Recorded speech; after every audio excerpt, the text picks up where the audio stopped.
Let me just take a glance at 51. It kind of is summing up the different formulas of the triads we just went over in Module 5. Major, minor, sus2, sus4, diminished, and augmented.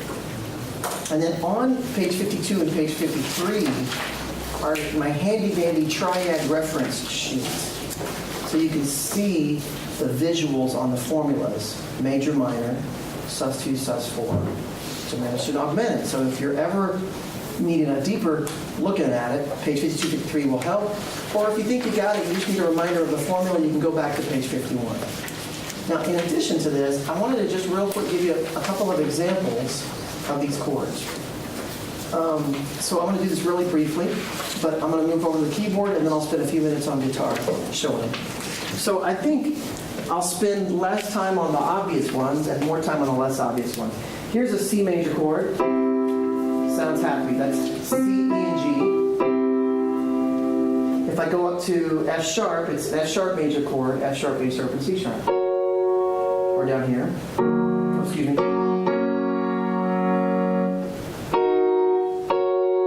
Now this one I'm accidentally hitting because of the upside down. Is our next flavor of chord an E flat minor? Because E flat major scale has a major third of G. But if I flat the third, it makes it a G flat and a B flat. So we're looking at our formula on page 51. 1 flat 3 and 5. 1 flat 3 and 5 makes a minor chord. So that's an E flat minor. A little bit darker. D minor. E, F, and A. Okay, so on the sus chords, let's start with our garden variety C. There's a major chord.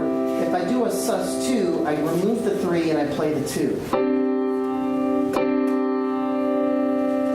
Conversely, if I play the sus4, I remove the 3 and play the 4. So a sus4 chord tends to want to resolve down to a major chord. So here's a sus4 that's got some tension. I want you to go down to here. And it's also the classic amen on the end of all of those hymns that we've grown up with. Those of us who are over 17, Angel, you wouldn't know. It's okay. So, is this a... Man, this is hard upside down. Here's a G. A sus2 chord would be a G, A, and D. So, does that sound? Here's a D sus2.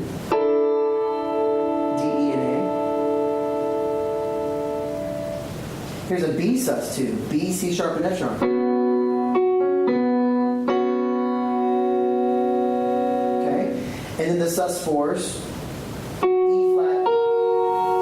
I'm sorry, excuse me, where's E flat? Here's E flat. Is that E flat? Yes. I'm getting all confused. E flat, A flat is a sus4. Because a second ago we determined that E flat G was the major third.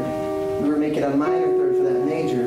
If we take the major third up a half step, it becomes a sus4. So we go 1, 4, and 5. And there's our sus4 chord. Okay? Now, with augmented and diminished, let's start with diminished. Here's D. The D major scale would be D, F sharp, G, A. But we do a flat third and a flat fifth. So D flat third would be an F natural, and a flat fifth would be an A flat. So here's a D diminished,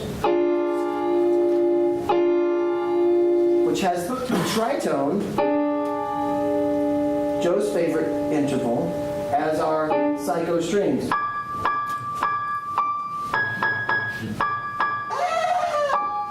Right? So D, F, and A flat. Here's an E, G, and B flat that make an E diminished chord. Now let's look at augmented. C augmented would be a C major, C, G, but we augment the fifth up to a G sharp. So it's this. My fine day. I can't play it upside down. Never mind. So let's try F sharp, A sharp, and C sharp. It's an F sharp major chord. If I augment it, it's this. Here is B, D sharp, and F sharp, make a major chord.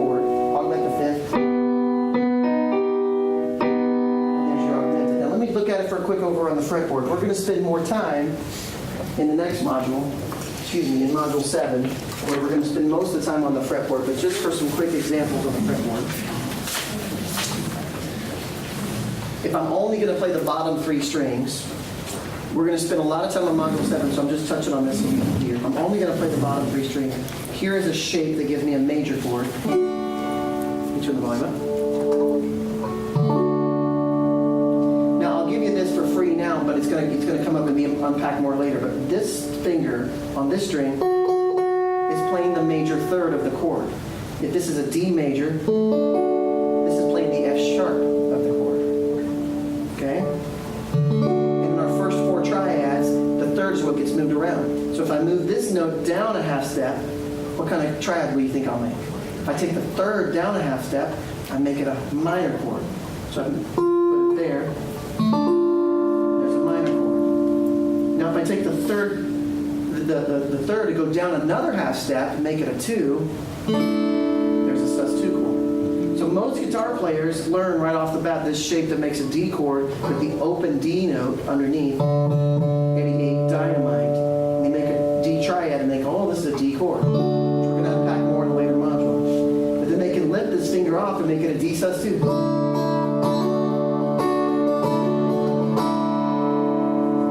Now the other one, the sus4, if I take the 3 and I move it up to the 4, a half step, here's a D sus4. Try it. If I add this nice, conveniently placed dynamite D bass note, now I can go from the major to the sus4, down to the sus2.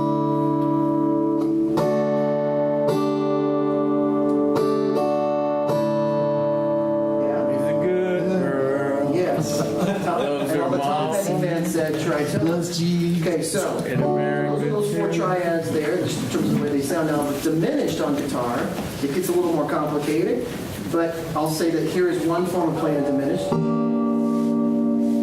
And augmented, here's another form of playing augmented. So let me put it in the musical context. Listen for this chord here. So if I do this,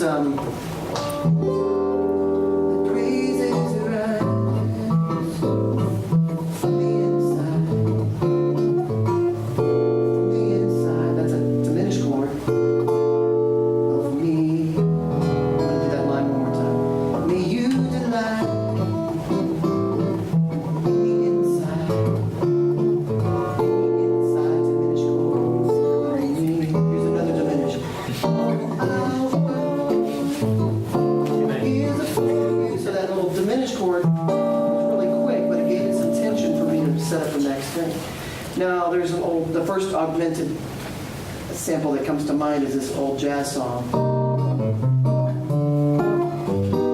And right there, that's an augmented. This would be major. That's a straight major. This is augmented. Because this right here is the 5 of that chord. And I just raised the 5 up by 1. My finger pattern, if you can tell, I'm putting these 2 guys down and then this guy. It's a straight major. If I add this note,